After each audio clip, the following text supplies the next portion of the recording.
চিনাকি কৰি দিব লাগিব নেকি নালাগে ন গতিকে সেইটো কামৰ পৰা প্ৰথমে অব্যাহতি লৈ লৈছোঁ কোনোবাই কিবা কোৱাৰ আগতে প্ৰথমেই মই এটা কথা কৈ লওঁ যে এনেকুৱা ধৰণৰ অনুষ্ঠান অন্তৰংগ আলাপ ষ্টেজত উঠি এইটো মোৰ প্ৰথম গতিকে কি কৰে মোৰ আইডিয়া নাই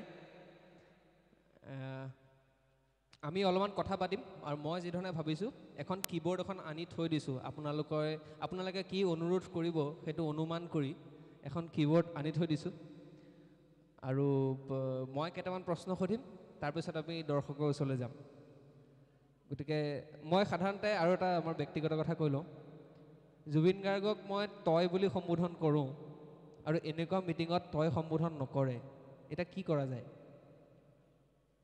আৰ্টিফিচিয়েল নহবি যেনেকৈ মাতো তেনেকৈ মাতিবি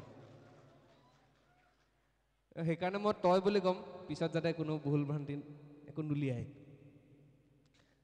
এতিয়া আমি প্ৰশ্ন উত্তৰ কৰিম আৰু এতিয়া প্ৰথম প্ৰশ্নটো এনেকুৱা এটা প্ৰশ্ন যিটো আজিলৈকে কোনো জুবিন গাৰ্গক সোধা নাই আৰু যিটো প্ৰশ্ন কেতিয়াবা সুধিব বুলি জুবিন গাৰ্গে ভয় কৰে সেই প্ৰশ্নটো কি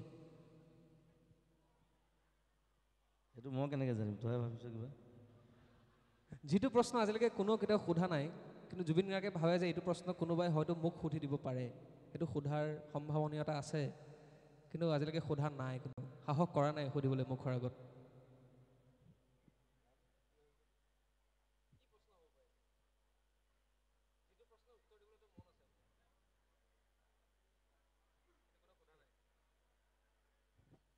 তেনেকুৱা একো প্ৰশ্ন নাই মোক আচলতে প্ৰশ্ন খুব কম মানুহে কৰে প্ৰব্লেমটো সেইটো মানে তেনেকুৱা কোনো প্ৰশ্ন নাই যিটোৰ উত্তৰ দিবলৈ জুবিন গাৰ্গে ভয় খায় না ভয় নাখাওঁ ভয় খাবলৈ কি আছে সোধচোন বাৰু দেখা যাব নাই সেই প্ৰশ্নটোৱে আছিল যে প্ৰশ্নটো কি যে জুবিন গাৰ্গে কোনোবা এটা প্ৰশ্নৰ প্ৰতি ভয় খায় নেকি তেনেকুৱা প্ৰশ্ন আছেনে নাই পৃথিৱীত উত্তৰ দিব নোৱাৰিলে ইলন মাস্কক ফোন কৰিম আৰু ইলন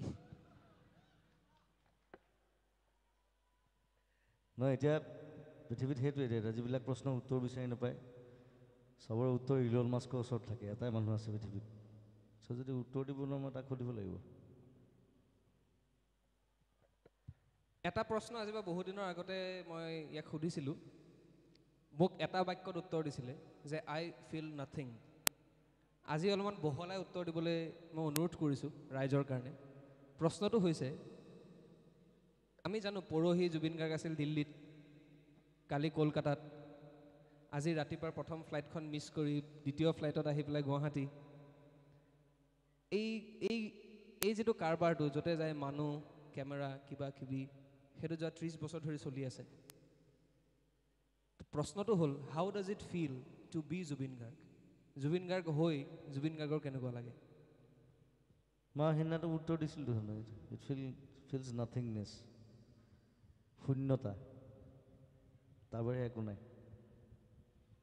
শূন্যতাটো মেইন আচলতে যিমান যি পালেও যি হ'লেও লাষ্টত গৈ পেলাই আকৌ গোটেই সংখ্যাবোৰ শেষ হৈ আকৌ জিৰ'তহে ঘূৰি আহে চ' শূন্যতাটো চবতে থাকে এতিয়া মই এনেকৈ প্ৰশ্ন সুধি থাকিম নেকি মই এনেকৈ প্ৰশ্ন সুধি থাকিব লাগে নেকি মই নাজানো কি প্লেন কৰিছোঁ মই কি জানো মই প্লেনে কৰা নাই একো আমি তেতিয়া ভাবিলোঁ আমি আহি পেলাই এতিয়া বহি মই কথা পাতিম কি কথা পাতিম এতিয়া প্ৰভুত দা প্ৰশ্ন সুধিবলৈ আছে নেকি কোনোবা আছেনে কোনোবা প্ৰশ্ন সুধিবলৈ এই এখন হাত উঠিলে কেনেকুৱা হ'ব জুবিন গাৰ্গ থাকোঁতে যদি মুখেৰে মাত নোলায় প্ৰশ্ন সুধিবলগীয়া মানুহ আছে নেকি কোনোবা ক'ত আছে 4টা কৰ্ডলেছ মাইক দিয়া বুলি মোক কৈছিলে আমি ৰাইজৰ মাজলৈ প্ৰশ্ন সুধিবলৈ যাম কিন্তু এক ছেকেণ্ড ৰাইজৰ পৰা আমি প্ৰশ্ন ল'ম সদায় জুবিন গাৰ্গৰ লগত থাকে কিন্তু আজি ইয়াত বহিব খোজোতেও মই সন্মুখত বহাই থৈছোঁ ৰাইজৰ প্ৰথম প্ৰশ্নটো সুধিব গৰিমা শইকীয়া গাৰ্গে মই আজিলৈকে এটা প্ৰশ্ন সোধা দেখা নাই মোক প্ৰশ্ন সুধিবলৈ প্ৰথম বিয়াৰ দিনাই মানা কৰি থৈছে সেইকাৰণে আজি সুযোগ দিয়া হৈছে প্ৰশ্নবোধক চিনটো মই নাইকিয়া এটা ৰাজহুৱা সুযোগ যে জুবিন গাৰ্গক ৰাজহুৱা অনুষ্ঠানত প্ৰথমবাৰৰ কাৰণে প্ৰশ্ন সুধিব ৰাইজৰ প্ৰতিনিধি হৈ গৰিমা শইকীয়া গাৰ্গে। জুবিন গাৰ্গে কিয় বিয়া পাতিলে? সংসাৰী মানুহটো নহয়, বিয়া কিয় পাতিলে? কালিও ক'ৰবাত কৈ থকা শুনিছোঁ যে হাবিলৈ যাম, এমাহ থাকিম। মোক বিয়াৰ আগতেই মোৰ পৰা বিদায় লৈ থৈছে যে বিষ্ণু ৰাভাৰ নিচিনাকৈ মই কেতিয়াবা ৰাইজৰ মাজলৈ গুচি যাম, তুমি তেতিয়া বেয়া নাপাবা। তাৰপিছতো কিয় বিয়া পাতিলে? মই সেইটোৱে প্ৰশ্ন আছে, সদায় সোধোঁ, মই প্ৰায়ে সোধোঁ, কাজিয়া লাগিলে সোধোঁ। আজি ৰাইজৰ আগত সুধিছোঁ, কি উত্তৰ দিব? কাজিয়া লাগিলে মানে যেতিয়া লাগিবলৈ সুবিধাও নাপাওঁ, সুযোগ নাপাওঁ, মানে যেতিয়া মানে মোৰ ওচৰত যিটো পৰিসংখ্যা আছে, জুবিন গাৰ্গ আৰু গৰিমা শইকীয়াৰ মাজত সাক্ষাৎ নহয়, কাজিয়া হয়। যেতিয়া লগ পায় তেতিয়া কাজিয়া হয় বুলি কয় ৰাইজে। এতিয়া প্ৰশ্নটো উত্তৰ দিব লাগে। কাজিয়া সদায় নহয়, কেতিয়াবা হয় বাৰু একো নাই। আৰু কেতিয়াবাহে হয়, কাজিয়া লাগিবলৈ মোৰ সুযোগেই নাই। মানে অৱশ্যে হয় এটা কথা যে মই ডমেষ্টিক নহয়, মই সদায় কওঁ যে তাৰমানে ঘৰচীয়া নহয়। মই ডমেষ্টিক এনিমেল নহয়, মই হাবিৰ মানুহে হয় আচলতে। আৰু সেইকাৰণে হঠাৎ কিছুমান ডিচিশ্যন লওঁ। এতিয়া মই আকৌ হঠাৎ বিয়া পতাটো হঠাৎ ডিচিশ্যন আছিলে নেকি বাৰু? বিয়াটো অকণমান খৰখেদা হৈছিলে বাৰু, তেতিয়া কেতিয়াও পৰিস্থিতি বেলেগ আছিলে অলপ। কিয় 95ৰ পৰা 2002লৈকে ইমান খৰখেদা হ'লনে? নাই, তেতিয়া জংকীহঁত ঢুকাইছিলে নহয়, সেইকাৰণে অকণমান কিন্তু আগতীয়া কৰি দিলোঁ। বিয়াৰ ডিচিশ্যনটো জংকী ঘটনাটোৰ লগত আচলতে ইমান ৰিলেশ্যন নাই একো। তথাপি বিয়া এতিয়া ভাল পালোঁ যেতিয়া বিয়া পাতিবই লাগিব, পাতোঁ। বাধ্যত পৰি। আৰু মানে কি, সৰুৰ পৰা প্ৰেমেই কৰি থাকিলতো, গতিকে ভাবিলোঁ ইয়াতে ষ্টপ কৰি দিয়া ভাল আৰু নহ'লে কিমান প্ৰেম হৈ থাকিব ঠিক নাই, ক'ত গৈ পামগৈ ঠিক নাই, ষ্টপ কৰি দিয়া ভাল। কিয় তাতেই ষ্টপ? আৰু এই কিয়টো লাগে এতিয়া, তাতেই কিয় ষ্টপ? মানে আজি অনুষ্ঠানৰ আৰম্ভণিতে যিটো প্ৰশ্ন সোধা হৈছিল যে জুবিন গাৰ্গে ভয় কৰা প্ৰশ্নটো কি, সেই প্ৰশ্নটো ফাইনেলি সোধা হ'ল। কিয় বুলি কথা নাই আচলতে। কোনো মই আগতেই কওঁ যে লাইফ ইজ আনপ্ৰেডিক্টেবল, কেতিয়া কোনো কি হয় কোনো ঠিক নাই। গতিকে কেতিয়া জন্ম হ'লোঁ, কেতিয়া বিয়া হ'ল, কেতিয়া মৰিম, তাৰ কোনো ঠিক নাই। I take my life like that. খালি কথাটো হ'ল গৈ থকাটো ডাঙৰ কথা। জনি ৱাকাৰ, হুইস্কি নহয় কিন্তু, জুবিন ৱাকাৰ। Let's walk. যি নহওক, জুবিন ৱাকাৰে পত্নীৰ মাজত এতিয়া কি পাইছে নে নাপাইছে একো? মানে প্ৰশ্ন সুধিবলগীয়া আছিল তোমাক নেকি? এটা প্ৰশ্নই সুধিবলৈ দিছিলে, তুমি 10টা সুধি আছে। এইটো চান্স পালেই ডান্স নহয়। আজি মোক সুবিধা দিছে। নে 1995 চনৰ পৰা সুধিবলৈ আছিল ন? একদম। পাছে 1924 বছৰ। সেয়া 24 বছৰ, দুটা যুগৰ প্ৰশ্ন। আজি 24টা প্ৰশ্নটো মিনিমাম সুধিবই লাগিব। ইমান প্ৰশ্ন মোদীও দিব নোৱাৰিব জবাব। ইমান প্ৰশ্ন সুধিলে মোদীও জবাব দিব নোৱাৰিব। ফালৰি কাটিলে নহ'ব। এতিয়া আমাৰ আধৰুটাই কেনেকৈ হেণ্ডেল কৰিব? প্ৰশ্নৰ পৰা ফালৰি কাটিছে, কিন্তু ৰাইজৰ প্ৰশ্নৰ পৰা ফালৰি কাটিছে। মই ৰাইজৰ প্ৰতিনিধিত্ব কৰিছোঁ এতিয়া। নাই, আমাৰ অসমত এটা এই মহৎ লোকৰ বাণী চলি থাকে যে, আমাৰ ৰাইজে এটা বাণী জানেনে? মই চিধা কথা কওঁ। সেই ডাইলগটো শুনিছেনে কেতিয়াবা? মই চিধা কথা কোৱা মানুহ বুলি। সেই বাণীটো কোনে দিয়ে? মই চিধা কথা কোৱা মানুহ, সেই বাণীটো কাৰ? জুবিন দেৱৰ বাণী সেইটো। জুবিন দেৱ। এতিয়া জুবিন দেৱে চিধা কথাটো ক'ব লাগে। চিধা কথা ক'লোৱে দেখোন মই। পৰিপূৰক প্ৰশ্ন কেতিয়া এটা কি হয় আছে। কোনো ঠিক নাই। পৰিপূৰক প্ৰশ্ন এটা আছে। জুবিন গাৰ্গে প্ৰশ্নলৈ ইমান ভয় কৰে কিয়? পত্নীক প্ৰশ্ন সুধিব নালাগে বুলি প্ৰথম দিনাই কৈ থোৱা মানুহজনক জুবিন গাৰ্গে কাকো ভয় নকৰোঁ বুলি কোৱা কথাটো পৰিপন্থী হৈছে। প্ৰশ্নলৈ ভয় কৰে কিয়? প্ৰশ্নলৈ ভয় নকৰোঁ, মই উত্তৰ দিবলৈ বেয়া পাওঁ। সেইকাৰণে প্ৰশ্ন নকৰাটো ভাল পাওঁ। আচ্ছা বাৰু, ঠিক আছে। কিন্তু এতিয়া ৰাইজৰ প্ৰশ্ন আছে। ৰাইজৰ পৰা প্ৰথম প্ৰশ্ন এটা বিচাৰিছোঁ। ৰাইজ সন্মুখত নীলাফিটা ৰাইজক এটা মাইক দিব লাগে। স্তুতি গোস্বামী। ধন্যবাদ। মোৰ প্ৰশ্নটো এনেকুৱা, যোৰহাটৰ বঙালপুখুৰীৰ যিগৰাকী জুবিন গাৰ্গ আৰু আজি এই মঞ্চত বহা জুবিন গাৰ্গৰ যিটো পৰিক্ৰমা, সেই পৰিক্ৰমাক যদি আপুনি আপোনাৰে সৃষ্ট কোনো এটা গীতেৰে প্ৰকাশ কৰিবলৈ বিচাৰে, তেতিয়া সেইটো কোনটো হ'ব? সেই সময়ত মোৰ জীৱনটো বেলেগ আছিলে। হয়, মনত আছে মোৰ। তেতিয়া মই ছিংগাৰ হ'ম বুলি ভবা নাছিলোঁ প্ৰথম কথা মই কম্প'জহে Keyboard, কৰিছিলোঁ হয়। বেলেগৰ কাৰণে কাম কৰোঁ বেলেগৰ কাৰণে মিউজিক কৰোঁ চ' একেবাৰে বেলেগ লাইফষ্টাইল এটা আছিলে তাৰপিছত লাহে লাহে এনেকুৱা হ'লি গতিকে দুইটাৰ মাজত আকাশ পাতাল এটা ডিফাৰেঞ্চ আছে চ' তুমি এতিয়া যদি সেই সময়তে মনত পেলাবলৈ কৈছা তেতিয়া মই এটা কোনো নুশুনা গান এটা দুলাইন গাব পাৰোঁ সেই সময়ত কৰা গান আৰু এই গানটো গাই পেলাই বহুতে ৰেডিঅ' চেণ্টাৰত এপ্ৰুভ হৈছিলে এজ এ ছিংগাৰ তেতিয়া এইটো গান তাৰমানে খুব লৈ যায় মোৰ পৰা লৈ যায় অডিশ্যন দিবৰ কাৰণে তাৰপিছত তেওঁলোকে ৰেডিঅ'ত পায় প্ৰুভ হয় ছিংগাৰ হিচাপে মই নিজে কিন্তু কেতিয়াও ৰেডিঅ' অডিশ্যন নিদিলোঁ মই কাৰণ মই পৰীক্ষা দিবলৈ বেয়া পাওঁ মানে আনৰ আগত পৰীক্ষা দিবলৈ মই বেয়া পাওঁ সেইকাৰণে আজিলৈকে নিদিলোঁ বহুতে জোৰ কৰিলে সেইকাৰণে পঢ়া শুনাও বাদ দি দিলোঁ বিবৰুৱা কলেজত কিন্তু পৰীক্ষা দি থাকিম বেলেগৰ কাৰণে গম পাওঁ তাতকৈ জীৱনৰ পৰীক্ষা দিয়াই ভাল হয় নাই মই এনেই কৈ থওঁ প্লিজ চিয়'ৰ মোৰ সেইজন জুবিন গাৰ্গক খুব ভালকৈ মনত আছে আচলতে সেইকাৰণে মই সুধিছিলোঁ তুমি পাইছিলা নেকি মোক তেতিয়া হয় গাৰ্লফ্ৰেণ্ড নাছিলেতো নাছিলোঁ আজিকালি অলপ পাহৰি যাওঁ ঢেৰ গাৰ্লফ্ৰেণ্ড হৈ গ'ল যে লাইফত আপোনাৰ তেতিয়া মই কিণ্ডাৰ গাৰ্ডেন ফাৰ্ষ্ট তুমি সৰু আছিলা মই ষ্টেণ্ডাৰ্ডৰ জানো আছিলোঁ ধেমালি কৈছোঁ অবভিয়াছলি নাই কোনো কথা নাই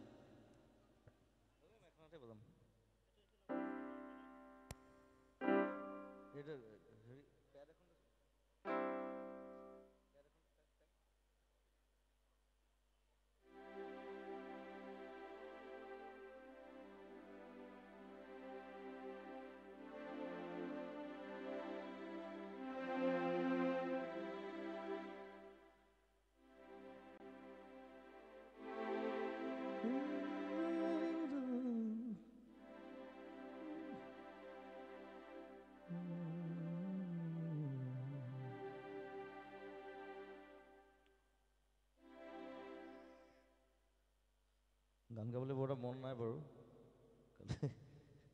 এইকেইদিন বহুত দেৰি হৈছে ৰাতি দিল্লী কেলকাতা এটি নহয় দুটি নহয় আছে বহু কথা গোপন হিয়াৰ মনৰ কোণত বেদনাৰে কথা এটি নহয় দুটি নহয় আছে বহু কথা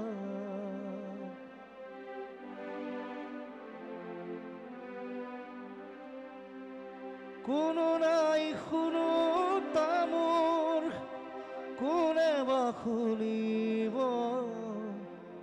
কোনোতো নাই জানো তামোৰ কোনে বা জানিব উৰে মোৰ মনে বিচাৰি মৰমৰ আশাৰতা উৰে মোৰ মনে বিচাৰি মৰমৰ আশাৰতা আছে বহু কথা এটি নহয় দুটি নহয় আছে বহু কথা গোপন হিয়াৰ মনৰ কোণত বেদনাৰে কথা এটি নহয় দুটি নহয় আছে বহু কথা বহুত পুৰণি গান আজিলৈকে ৰিলিজ কৰা নাই মই গান এইটো মনোজস্বা মহন্ত আমাৰ মনো বাইদেৱে খুব বিচাৰি আছে মোক গানটো মই মনো বাইদেউক দি দিম চাগে কৰি তেওঁ ভাল গাব এটা গান শুনা হ'ল ৰাইজৰ পৰা প্ৰশ্ন সোধা হ'ল এতিয়া মই উত্তৰ পূব গুৱাহাটী গ্ৰন্থমেলাৰ তেওঁলোকৰ চেণ্ট্ৰেল কমিটিৰ কোনোবা এগৰাকী ব্যক্তিক ইয়ালৈ মাতিব বিচাৰিম বিগত বছৰটোত গ্ৰন্থমেলাক লৈ পেলাই এটা সমস্যাৰ উদ্ভৱ হৈছিলে আৰু সেই সমস্যাটো আমি দেখিছিলোঁ যে অসমৰ বেছিভাগ শিল্পী যেতিয়া নিমাত হৈ আছিল গ্ৰন্থমেলাৰ হৈ এগৰাকী শিল্পীয়ে মাত মাতিবলৈ আহিছিল আৰু এইখন গ্ৰন্থমেলাৰ লগত তেখেতৰ সম্পৰ্ক বহুদিনীয়া সেই সম্পৰ্কৰ বিষয়ে ক'বলৈ মই প্ৰভুত দাস ডাঙৰীয়াক অনুৰোধ জনাম ধন্যবাদ আমি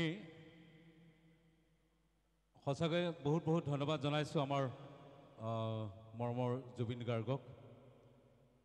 জুবিন গাৰ্গ উত্তৰ পূব গ্ৰন্থমেলাৰ এটি অংশ। যোৱা বছৰ আমাৰ যেতিয়া এই খেলপথাৰখন লৈ অকণমান সমস্যা এটা হৈছিল, আপোনালোকে নিশ্চয় টিভিৰ জৰিয়তে বা আন আন বাতৰিযোগে পাইছিল যে আমি খেলপথাৰখনৰ কাৰণে গ্ৰন্থমেলাখন আয়োজন কৰিব পৰা নাছিলোঁ, যাৰ বাবে আমি আন্দোলন কৰিবলগীয়া হৈছিল। সেই সময়ত আমাৰ মৰমৰ জুবিন দাই এই উত্তৰ পূব গ্ৰন্থমেলাৰ উদ্যোক্তাসকলৰ লগতেই ৰাইজৰ গ্ৰন্থমেলাখনৰ বাবে থিয় হৈছে আৰু মাত মাতিছিল যে গ্ৰন্থমেলা এখন কিয় 10খন গ্ৰন্থমেলা হওক। জুবিন গাৰ্গে নিজে আমাক কৈছিল যে এখন নহয়, মই নিজাকে হ'লেও আৰু এখন গ্ৰন্থমেলা পাতিম। গতিকে সেই আমি জুবিন গাৰ্গক তাৰ বাবে আমি সেই জুবিন গাৰ্গে মাত মতাৰ কাৰণেও সেইটো আমাৰ এটা সঁহাৰি হৈছে, যাৰ ফলত আমি আপোনালোকৰ বাবে এই গ্ৰন্থমেলাখন আয়োজন কৰিব পাৰিছোঁ। তাৰ বাবে আমি জুবিন গাৰ্গৰ ওচৰত চিৰকৃতজ্ঞ।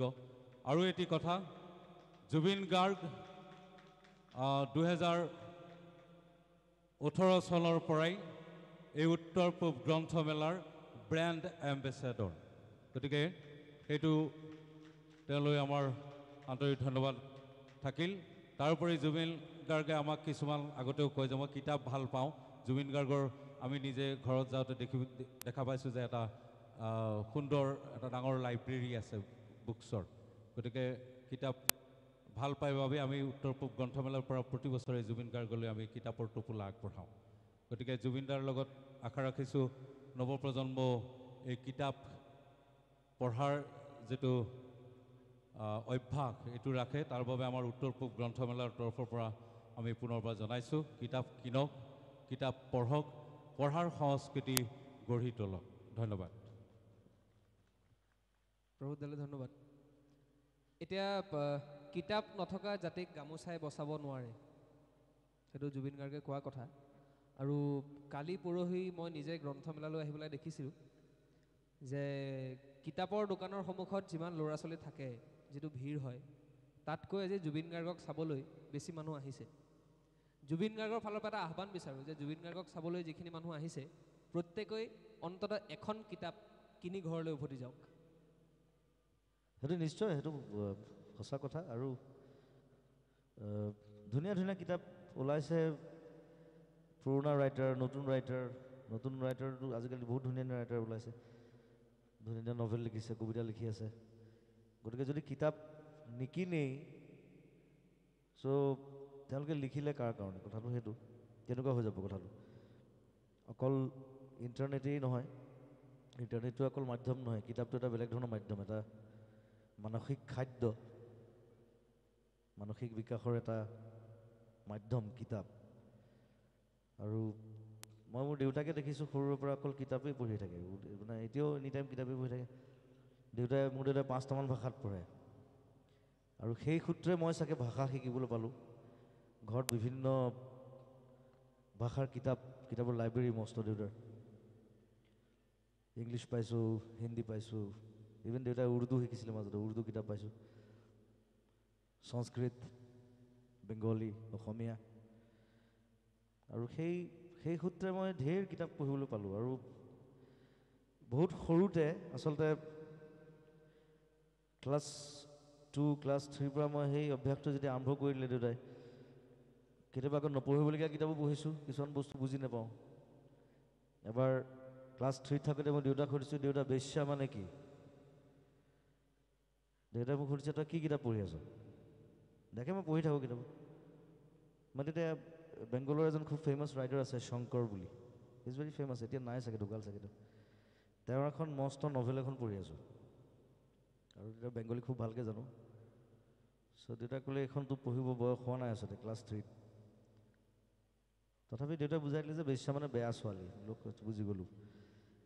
চ' সেই ধৰণে সেই সৰু সৰু বস্তু আছে ঘটনা। কিন্তু কিতাপ পঢ়াৰ সেই অভ্যাসটো দেউতাই কেতিয়াও বন্ধ কৰা নাছিলে মোক। আৰু মই অথনিও ইণ্টাৰভিউটো কৈছোঁ বাইদেউ দেউতাই যে তাত মই কৰিমগঞ্জত প্ৰায় 8 বছৰ আছিলোঁ। তাত এটা বৰ ধুনীয়া লাইব্ৰেৰী আছিলে, বিবেকানন্দ লাইব্ৰেৰী বুলি।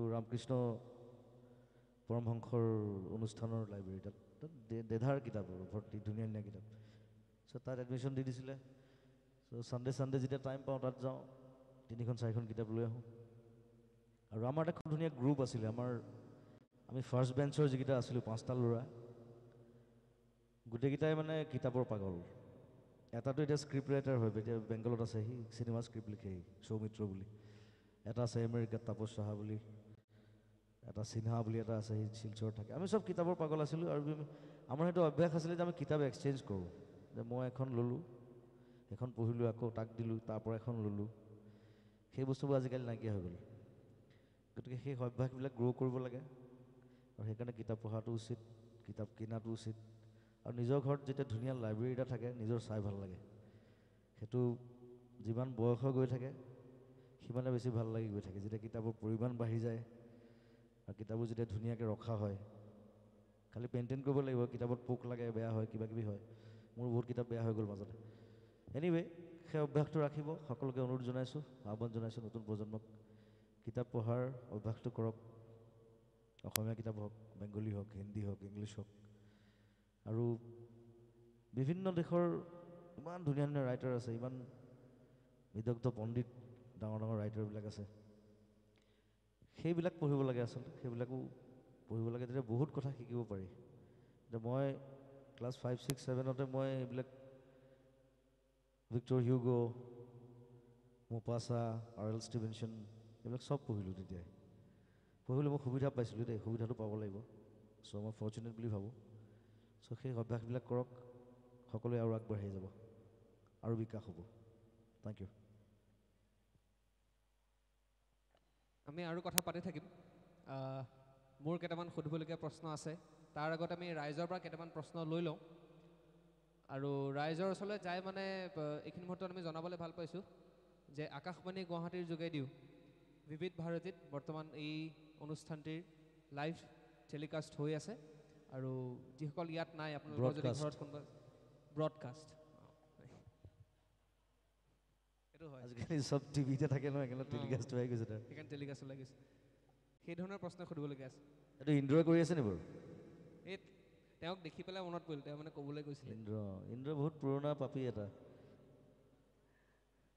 ই আকাশবাণীত কৰে ভাল কাম কৰে থেংক ইউ জুবিন দালৈ দুটা প্ৰশ্ন মোৰ প্ৰথম প্ৰশ্ন শিল্পৰ পৰা শিল্পীলৈ কিমান দূৰ বাট প্ৰথম প্ৰশ্ন দ্বিতীয় প্ৰশ্ন যিহেতু কাঞ্চনজংঘা এটা আন্দোলন সৃষ্টি কৰিছে চিনেমা জগতখনত অসমত আৰু আপোনাক নতুন জ্যোতিপ্ৰসাদ বুলি ক'ব খোজে বহুতে আৰু আমিও গৌৰৱ অনুভৱ কৰোঁ মোৰ এজন বন্ধু কলকাতাত থাকে এটা কথা কৈছিলে মোৰ আচলতে শ্বেয়াৰ কৰিবলৈ মন গৈছে কাৰণে কৈছোঁ কথাখিনি যে সেই বন্ধুজনে প্ৰায় বহু দূৰ বাট চিনেমাখন চাবলৈ গৈছিলে কলকাতা নহয় আৰু ইয়াতো বহুতে গৈছে বহু দূৰলৈ য'ত চিনেমা হল নাই তাতো বিচাৰিছে হ'ল এনেকুৱা প্ৰব্লেমবিলাকো হৈছে কিন্তু মই এইটো কথাই ক'ব খোজোঁ যে জ্যোতিপ্ৰসাদে অসমত চিনেমাৰ এটা নতুন আলোড়ন সৃষ্টি কৰিছিল আপুনিও কৰিছে কিন্তু এই চিনেমা জগতখনত আগুৱাই নিবলৈ আৰু নিশ্চয় প্ৰচেষ্টা লাগিব আৰু টিভি শ্ব'বোৰত দেখা পাওঁ যে জুবিন গাৰ্গ ৰাহুলৰ পৰাই মই শুনিছিলোঁ যে ৰাহুলৰ পৰা শুনিছিলোঁ যে ৰত্নাকৰ বা জুবিন গাৰ্গৰ চিনেমা বা যতীন বৰাৰ চিনেমাৰ কাৰণেহে মানুহে চাবলৈ দৌৰি আহে কিন্তু সাধাৰণ দৰ্শকে সেই বোৱাৰী চোৱাৰ দৰে বা পুৰণি চিনেমাবোৰ চোৱাৰ দৰে দৌৰি আহিবলৈ আৰু কি প্ৰচেষ্টা লাগিব আৰু আপোনাৰ কৰণীয় কি থাকিব আৰু ৰাইজৰ কৰণীয় কি থাকিব আৰু চিনেমা জগতখন আগুৱাই যাওক সেইটোও বিচাৰোঁ আপোনাৰ প্ৰচেষ্টাত প্ৰশ্ন হ'ল প্ৰথম কথা শিল্পৰ পৰা শিল্পীলৈ কিমান দূৰ বাট দ্বিতীয় চিনেমা জগতখন আগুৱাই নিবলৈ আৰু কি প্ৰচেষ্টাৰ প্ৰয়োজন আৰু আপোনাৰ পদক্ষেপ কি হ'ব ধন্যবাদ শিল্পৰ পৰা শিল্পীলৈ আচলতে বাট নাই কথাটো হ'ল শিল্পটো হৈছে শিল্পীজনৰ কাৰণে তেজৰ নিচিনা ব্লাডটো নহ'লে যেনেকৈ মানুহ জীয়াই থাকিব নোৱাৰে এজন শিল্পীয়ে শিল্পটোক বাদ দি কেতিয়াও জীয়াই থাকিব নোৱাৰে সেই ব্লাড ফ্ল'টোৱে তেওঁক লৈ গৈ থাকে বেলেগ বেলেগ কাম কৰিবৰ কাৰণে ভাল কাম কৰিবৰ কাৰণে নতুন নতুন চিন্তা নতুন নতুন হেৰি চ' শিল্প আৰু শিল্পী আচলতে একেটা সত্তাই হয়, একেটা মুদ্ৰাৰ ইপিঠি সিপিঠি। শিল্প নহ'লে শিল্পী নহয়, আৰু শিল্পী নহ'লেও শিল্পৰ কোনো কাম নাই, কিন্তু অদৰকাৰী হৈ যাব এইটো। চ' সেই ধৰণৰ কথা। আৰু চিনেমাৰ কথা যেতিয়া সুধিছে আপুনি, যে জ্যোতিপ্ৰসাদ আগৰৱালাক আমি চেলুট মাৰিব লাগিব। প্ৰথম কথা যে সেইটো সময়ত সেই একো নথকা অৱস্থাত তেখেতে ইমান কষ্ট কৰি নিজৰ পইচা খৰচ কৰি বাহিৰলৈ গৈ চিনেমাৰ বিষয়ে পঢ়ি শুনি আহি প্ৰথম অসমীয়া চিনেমা জন্ম দিলে। চ' সেইটো এটা অসাধাৰণ এটা কথা বুলি মই ভাবোঁ। সেই সময়ত ভবাটো 40s এতিয়াতো বাৰু আমি চব বস্তু পাইছোঁৱেই, আমি চিনেমা চাইছোঁ, চিনেমাৰ বহুত বস্তু পাইছোঁ, টেকনিকেলি আমি বহুত চাউণ্ড এতিয়া। কিন্তু সেই সময়ত কি ধৰণে কৰিছিলে মই সেইটো আচৰিত পাওঁ কেতিয়াবা ভাবিলে, যে কিমান ধৈৰ্য থাকিব পাৰে এজন মানুহৰ এখন চিনেমা কৰিবৰ কাৰণে। আৰু এটা জাতিৰ, তেওঁ আচলতে গোটেই অসমীয়া জাতিটোৰ কথা ভাবিয়ে চিনেমা হাতত লৈছিলে, যে চিনেমাৰ প্ৰয়োজন অসমত, সেইটো কাৰণে কৰিছিলে। গতিকে সেইটো কাৰণে আমি তেখেতক কেতিয়াও পাহৰিব নোৱাৰোঁ। আৰু এতিয়াৰ সময়ত যোৱা 10-12 বছৰে মই যথেষ্ট প্লেনিং কৰি আছোঁ চিনেমাক লৈ, কেনেকৈ ইণ্ডাষ্ট্ৰিটো আমি আপগ্ৰেড কৰিব পাৰোঁ, কেনেকৈ আগুৱাই লৈ যাব পাৰোঁ। কাৰণ মাজতে বৰ বেয়া ফেজ এটা গ'ল আমাৰ। এতিয়া আকৌ আশাৰ সঞ্চাৰ হৈছে। মিছন চাইনাৰ পৰা দেখিছোঁ কিবা এটা আহিছে, ৱেভ এটা, চিনেমেটিক ৱেভ এটা, যিটো বৰ দৰকাৰী এতিয়া এইটো সময়ত। যিটো আমাৰ নতুন উঠি অহা যিখিনি ল'ৰা ছোৱালী চিনেমাক লৈ যিখিনি আগ্ৰহী, যিসকলে সপোন দেখে চিনেমাক লৈ, তেওঁলোকৰ কাৰণে বৰ আশাবাদী এটা কথা। এতিয়া আৰু অসমীয়া চিনেমা চোৱাৰ যিটো অভ্যাস আমি জন্ম দিবলৈ চেষ্টা কৰিছোঁ, লাগি আছোঁ। সকলোৱে য'তে যাওঁ ত'তে কৈছে যে অসমীয়া চিনেমা চাওক, অসমীয়া চিনেমা চোৱাৰ অভ্যাস কৰক। অকল অসমীয়া বুলি নহয়, বেলেগ চিনেমাও চাব লাগিব। কিন্তু মই বিভিন্ন ভাষাৰ চিনেমা চাওঁ। মই হিন্দী চিনেমা কম চাওঁ দেই, মই ফ্ৰেংকলি কৈছোঁ। খুব ভাল হ'লে চাওঁ, নহ'লে মই নাচাওঁ। নহ'লে ইংলিছ চাওঁ, বেলেগ বেলেগ ভাষাৰ চিনেমা কালেকশ্যন কৰোঁ। ৰাহুলেও কৰে, আমি শ্বেয়াৰ কৰোঁ মাজত। চ' চিনেমা চোৱাৰ সেইটো হেবিটটো সেইটো লাগিব। আৰু বিশেষকৈ অসমীয়া চিনেমা চোৱাৰ ভাল হৈছে, ভাল হ'লে ভাল বুলি ক'ব লাগে, বেয়া হৈছে বুলি, বেয়া হ'লে বেয়া হৈছে, বেয়া হ'ল বুলি ক'ব লাগে। কিন্তু চোৱাৰ হেবিটটো লাগিব, তেতিয়া প্ৰডিউচাৰ্ছ আহিব, নতুন নতুন আৰ্টিষ্ট ওলাব। আৰু এতিয়া আৰু কেইবাখনো চিনেমা আহি আছে। এতিয়া কাঞ্চনজংঘা চলিলে, ৰত্নাকৰ ভাল চলিছে, আৰু কেইবাখনো চিনেমা লাইন আপ হৈ আছে। আমি যিমান পাৰোঁ আমাৰ ফালৰ পৰা চেষ্টা কৰিছোঁ যাতে প্ৰত্যেকখন চিনেমাই এটা বুষ্ট পায় আমাৰ ফালৰ পৰা। আমাৰ যিটো প্ৰচেষ্টাত তেওঁলোকক তাক আমি অংশীদাৰ কৰি লৈছোঁ।